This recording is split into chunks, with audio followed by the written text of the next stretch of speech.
London আসছে কারকার ঈশ্বরচন্দ্র বিদ্যাসাগর।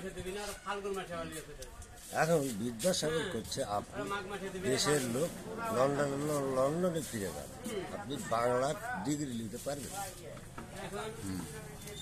এখন কেন পারবো না? আমার এত ডিগ্রি পারবো না কেন? বিদ্যাসাগর তখন বললো ঠিক আছে চলেন যাই, আমার সঙ্গেই চলেন।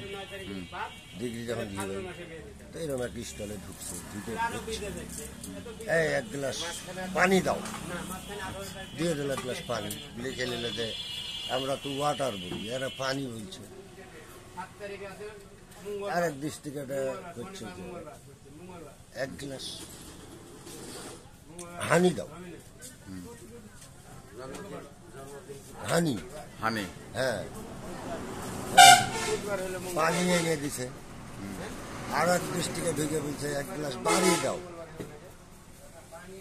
আর এক দৃষ্টিকে ঢুকে বলছে এক গ্লাস পানি দাও। দেখে দেখে বলছে যে ও সর্বনাশ, এক পানির পরে ডিগ্রি নিতে দিতে আমার বছর কেটে দিতে, আমি বাংলার পরে ডিগ্রি কবে দিত? গুরুদেব, আমার নিজের দেশের ছড়া, আমি নিজের দেশেই ফিরে গেলাম।